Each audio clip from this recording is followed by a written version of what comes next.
Kusangana zvakare kwatiri kuita apa extra raskits. Kana uri munyowani gara wabaya subscribe button opa wapresa notification key.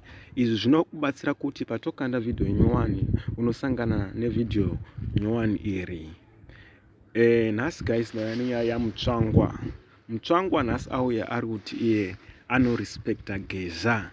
And I have too much respect to comrade Geza, because ndo macomrades edu akatirwira nyika kusvika patiri nhasi unoyu. So I respect that man. In fact, I respect that crew. Mutsvangwa anga achitaura guys. Saka guys vamanje manje ndakukuisira video racho mona Christopher Mutsvangwa achitaura kuti I have too much respect kuna Geza necrew rake, which is all veterans.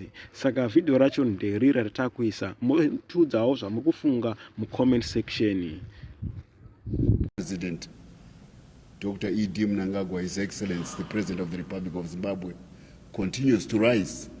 And it was a remarkable thing recently in Dar es Salaam when two major regional blocs sat together, the East African community and the SADC community, to try to address the issues of our important neighbor, the DRC, and their contentious acrimony with Rwanda.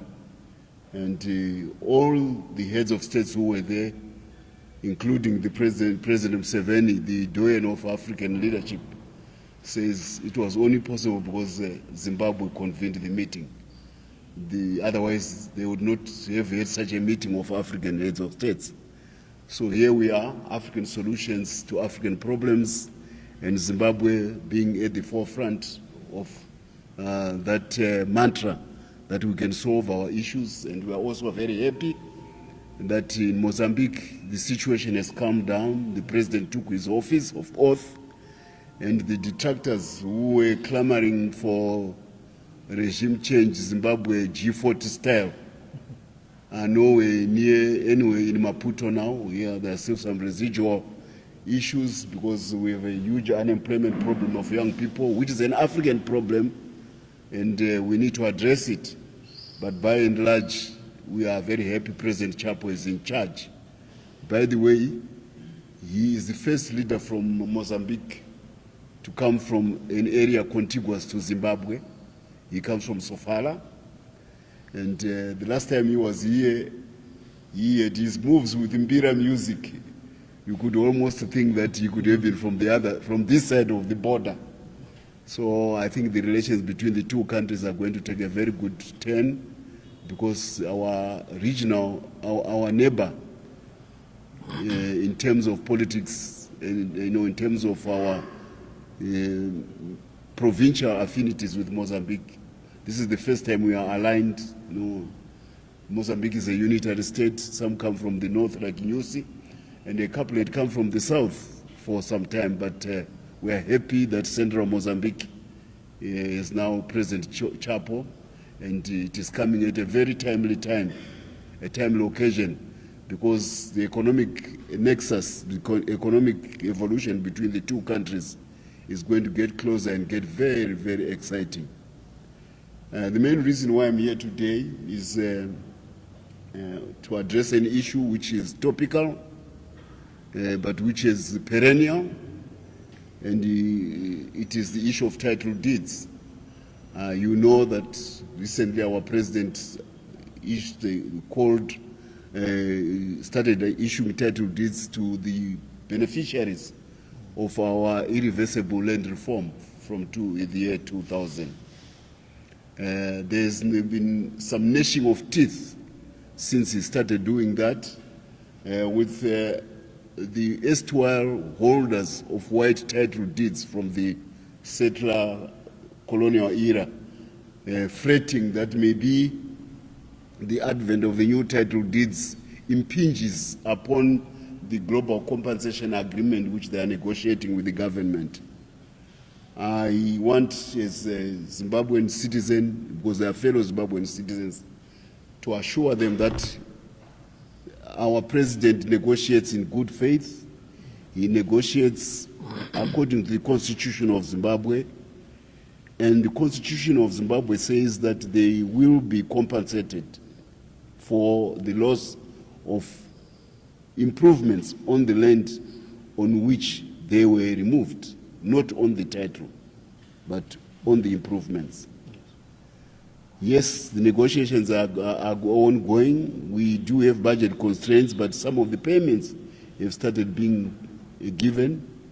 And the main point is that our president assures our white compatriots in the global compensation agreement that he is negotiating in good faith, and whatever may arise out of that negotiation, which may be the basis of misunderstanding or contention, he is always happy to have it brought on the table so that as Zimbabweans we do find a common solution to what is essentially a very contentious and difficult issue, where history collides with the population matrix of the country and the colonial era injustices meted out to our people. It's not an easy solution, but ZANU-PF has never been shy from addressing very difficult and knotty problems. As a party, we have a history and we think a way will be found. Why am I raising the issue right now? We are aware as a party that since President Trump made an announcement about South Africa, about the land in South Africa, and look, we do have our opinions, but this is a matter which is now topical between two nations, South Africa and Zimbabwe. We do have our opinions as Zimbabwe as a sister ruling party to ANC, but at a time like this, we prefer to keep our opinions to ourselves and try to let diplomacy get a chance to resolve contentious issues between two sovereign nations. So we want to abstain from an engagement in that debate, although there are affinities, but the affinities does not mean there's congruence. There's no congruence between the Zimbabwean land question and the South African land question. The South African land question has been treated as an internal matter between South Africans. We have a different land problem. Ours was a colonial imperial land problem. There is a colonizing power which gave a charter to a private company called BSA Company to come to Zimbabwe and start possessing land. The charter was signed by the Queen of England, Queen Victoria, and it was given to Cecil John Rhodes. And an army was sent here to occupy Mashonaland and Matabeleland, away from Lobengula, our chief, away from Ashayamombe, away from all the other chiefs who would later carry out the resistance against Cecil John Rhodes' marauding pioneer column. So even when we fought, we knew that the legitimacy of this country was impinged upon by Britain. And towards the end of that, when we achieved an armistice, we had to go to London at the Lancaster House Conference to sign an armistice with the imperial power. And they had to restore their governor to come and shepherd the transition process in Zimbabwe, Lord Soames. So the land question in Zimbabwe has got a colonial imperial nature which resides in London. It is not like the South African issue, which is an internal South African affair, because Afrikaners are Africans and we consider them as Africans, and they also want to be considered as Africans. So this is the nuance which is different from the land question in South Africa. The reason we are saying so is that each time there is some rumpus in Washington about Africa, and the president of America is facing the prospect of having to renew the executive sanctions against Zimbabwe about this time of the year. You understand? A lot of excitement starts emanating from opposition circles in Zimbabwe. And I don't know whether I have the news. We have the news day today. You can see the opposition, Mr. Biti. Yeah, he is now starting to make comments about title deeds, about Zimbabwe. And yesterday we know for certain that they convened a meeting in South Africa at the U.S. Embassy in South Africa, all in an effort at trying to whip up emotions about title deeds and the land in Zimbabwe, so that somehow the oversight, which they believe is an oversight by Trump when he singled out and called out South Africa, it can be corrected so that Zimbabwe somehow must be found, in the words of the President of America. They just want Zimbabwe on the yoke. They just want Zimbabwe to become the attention of the American president, gratuitously and unnecessarily. Why? Because they believe that if America can do something about Zimbabwe, it can speed up the prospect of them getting to power, sneaking through the back door of foreign support rather than through the front door of electoral politics in Zimbabwe. So these are Zimbabweans who are trying to stir up a situation between Washington and Harare, when Washington, for reasons best known to itself and the American president, did not feel that there was an issue between Zimbabwe and Washington. So we have to put it on record. There are no parallels between the Zimbabwe land question and the South African land question. There isn't. And Mr. Biti, he should stop trying to be peevish. That's what is, this is like a child who always tries to cry when the aunt comes from town. And he knows that the aunt is coming in February because sanctions have got to be removed. So I must somehow get the attention of the American president. And they are also trying to galvanize the Zimbabwean farmers, white farmers, some of them, to become part of this bandwagon. They were being coaxed to go to South Africa and join this movement to say somehow Zimbabwe must be included in the bilateral dispute which is now broken out between Pretoria and Washington. No, we are a sovereign country. Our issues are different, and we would like to keep our relations with America as best as they can be, even under the circumstances. And our sincere hope is that President Trump, who is going to be made to remember the executive order of sanctions against Zimbabwe, may actually be made to forget them when the day comes in March, this month, and the executive order is not renewed. This is the ball of contention. This is what's galling Biti. But it's not only him. This agitation also involves Xavier Kasukwere. He is part of this lobbying of the whites in Zimbabwe to try to become part of this nonsensical galvanizing of negative American policy on Zimbabwe. He is involved, Kasukwere, in these frantic efforts. We know because some of the Afrikaners who are engaged in that process, they are not happy at trying to drag the Zimbabwe issue into what is essentially a different problem in South Africa.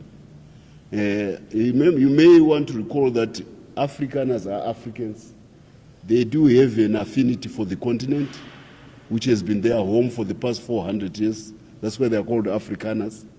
And it is interesting that even when they were being offered to become refugees in America, saying, no, we are happy here. We may have our issues, but we are happy in Africa. So some of them have a lot of goodwill. And they are the ones who are saying to Zimbabwe, please, can you keep your dogs at home? We don't want them to come and spoil the issue in South Africa. So we have the inside information coming from those who are in the Afrikaners, and they have an anecdote. They say there are two major peoples of of Africa who fought modern wars against the British. The Afrikaners in the Boer War in 1900 to 1904, and they lost. And Zimbabweans who fought in the 1960s and 70s, and they won. So we have had a common enemy before, being fellow Africans with the Afrikaners. It's not difficult to find an affinity with each other on many issues. So they come to us and tell us what some of our mischievous nationals are trying to do, because it is the month of March and February. It is the month of, it's a mad season in politics because of the prospect of the executive order of the American president on sanctions against Zimbabwe being probably let to slide away. This is their fear. So I wanted to make it clear to you that as Zimbabwe, we have no issues which should be dragged into the South African land affair. But more than that, our president, as I said earlier on, he is constantly looking for the optimal way in which the land question can be made to address injustices, to also compensate, but also to make it productive. For some time, we have been looking at models from other countries which we could consider in terms of how our land question can eventually be optimally resolved. Surprise, surprise, there has been an engagement for quite some time, including when the late Parents Shiri, our Honorable General, was the Minister of Agriculture, with, of all countries, Germany. Germany has got a template about land reform which could very much apply to our situation, because the German template of land reform after the unification of Germany in 1989, remember there was East Germany and West Germany, they had to go through a land reform which had to address what had happened, including the communist dispossessions after Germany became part of the Soviet Union. So they've got a layer of contradictions in their land policy, which they had to resolve after the unification. And they created a bank, I think it's called the BVVD, I will give you the name, let me check again, to resolve those issues. And the beauty about their solution was that because there was no finger pointing, there were Germans coming together. It was holistic and inclusive. I think it is called BVVG. It's called the German Land Reform Agency, and it is led by Mr. Hans Egbert von Anmin, I think that's it. He is the one. This land reform program has done good to Germany, and at the end of it, it has resolved all the issues among the Germans from the East and from the West, and from those from the past and from the future. All the conflicting land titles were resolved to the extent that now the bank itself is even profitable. So this solution has been before the Zimbabwe.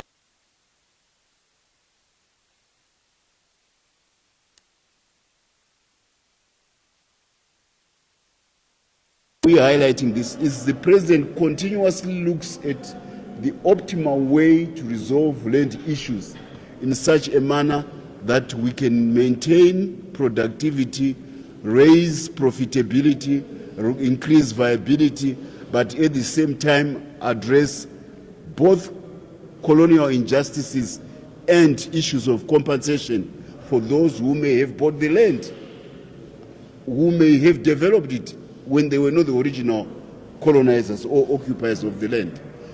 This is why I keep emphasizing that the president is acting in good faith.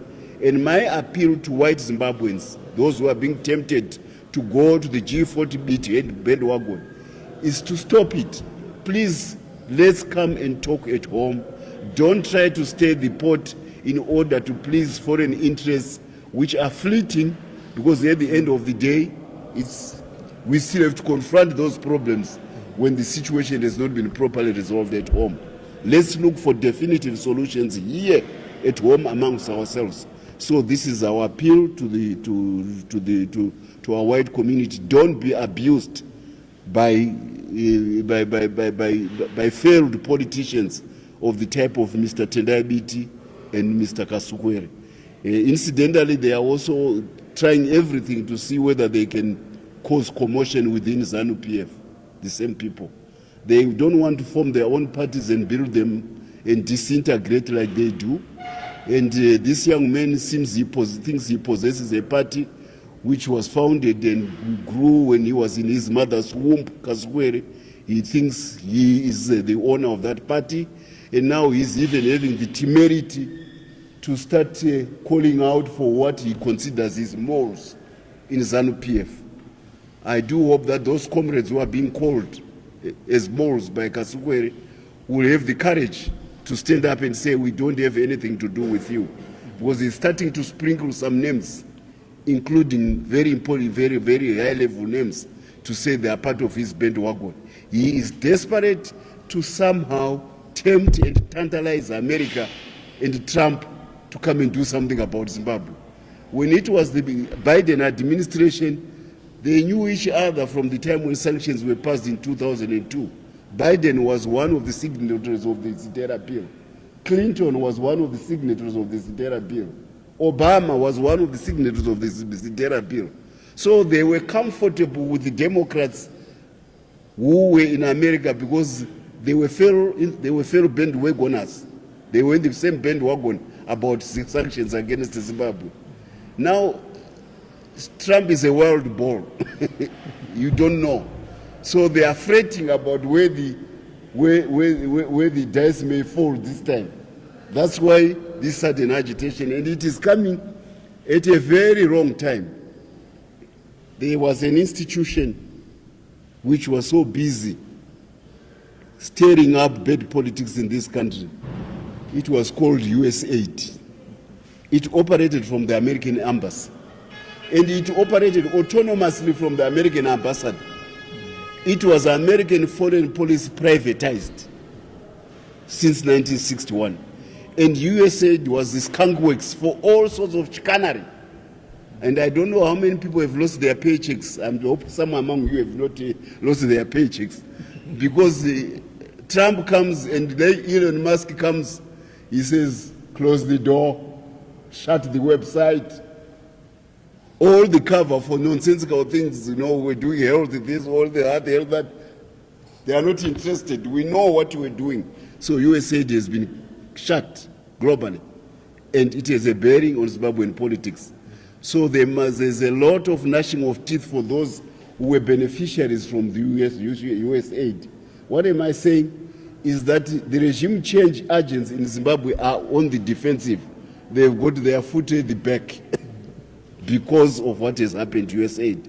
That also explains why this assumption of energy and the appearance of being Humpty Dumpty on issues which are ZANU-PF, including, of course, trying to abuse one of our comrades whom they are constantly putting on television for this or for that. Maybe some of the issues are now sub judice. I can't comment on it, but all I can say is that some of the intelligence which is being given is definitely wrong. He mentioned the other day that my son was incarcerated by the president. It's not true. I told you I had an interview with News Day. I know who was behind the incarceration of my son in a false incarceration in May last year. And I know why the reasons why it was being done, the political reasons why it was being done. The president had nothing to do with it, and he had to come back and undo that thing, but undo it in a manner which did not arouse the anxieties that he may be interfering with the judiciary. So it had to be a long, drawn-out affair. But me, my wife, who is the Minister of Women Affairs, we know that the president had nothing to do with it. So Bombshell is wrong. Comrade Bombshell is wrong to try to accuse the president. It's not true. Rather, the people who are telling him to go on televisions are the ones who are behind the persecution of my son. So I'm surprised for a field combat officer. He normally has got very good intelligence, because he wouldn't have survived the war as a guerrilla fighter if his intelligence was faulty. I don't know why he is being misled by being given chicken feed. It's in intelligence that my son was incarcerated by the president and that I should not have a relationship with the president because he incarcerated my son. It's not true. I want to put it on record. And I just want to say, I worked with him very well when we were in the War Veterans Association. He was in charge of my business unit. And together we are the ones who pushed for Manize, the steel plant, to be there with him. He was the promoter of that business unit. That steel plant today is making ArcelorMittal South Africa close. We are now the champions of steel in Southern Africa. I was at ArcelorMittal 2-3 weeks ago, meeting with the executives. We are now looking at how the two countries' steel sectors can coalesce because Zimbabwe has stolen an edge in terms of steel production in the sub-region, perhaps in sub-Saharan Africa. I did that project with a lot of support from the war veterans. It is one of the reasons why we fell out with Mugabe, because he didn't want that project since 2014. Comrade Geza was my team, was my business development manager. All I can say to him, we are making new headway about Manize. We are going to become a major steel fabricator downstream for Southern Africa. A lot of widgets shall be made in Zimbabwe for the Zimbabwean market, for the regional market, and for the global market. And the South African car industry, which uses a lot of steel, is salivating at the prospect of having good quality virgin steel from Zimbabwe. And you know the South African car industry is big. So there are very good reasons why we may come together with South Africa and make the railways talk to each other, make the roads talk to each other, have a common tariff regime between the two countries, because pound for pound in the whole world, there is no region which should produce steel cheaper than Southern Africa. All the resources for making steel in Southern Africa are within proximity. Our competitors are China. They have to get their steel from Brazil, 12,000 kilometers away. They've got to get their iron ore from Australia, 8,000 kilometers away. They've got to get their coals, their iron ore from South Africa, 10,000 kilometers away. They get some of their nickel from Indonesia, 4,000, 6,000 kilometers away. And China still becomes the cheapest steel producer in the world because of their cheap power, energy which they have. In Southern Africa, not only are all these things within proximity, and I will surprise you, at Manize, the mine is 7 kilometers from the blast furnace. 7 kilometers from the blast furnace. So in terms of input costs to produce steel, no country should be better than Zimbabwe. And the coking coal is only 500 kilometers away from Hwange. And if we have a straight line, it can even be shorter, between the Manize, and it will come, that railway line. So if we've got all these ingredients for making steel within close proximity, and then we have the Zambezi River with all its cataracts from Victoria Falls to Pandankua and Barajem in Mozambique, using the same water several times to generate electricity. Then we have the Cabo Delgado gas in Mozambique and maybe the prospect of Mzarabani gas. So we should also be able to match energy costs, even outmatch China. So if we work together with South Africa, we should dictate the price of steel on the global market. This is the direction which our President Ramaphosa are taking, and it will be the main agenda of the new year. How do we integrate our two economies using the steel industry? Because there is a template in history. 3 times Germany and France fought along their border for Alsace and Lorraine because they were fighting for coal and steel and iron ore. 1870, 1914, 1939. 1951, after the Second World War, they saw their folly. They decided to have a Franco-German steel union, and they started cooperating. The EU today comes out of that union. So we have got some good things to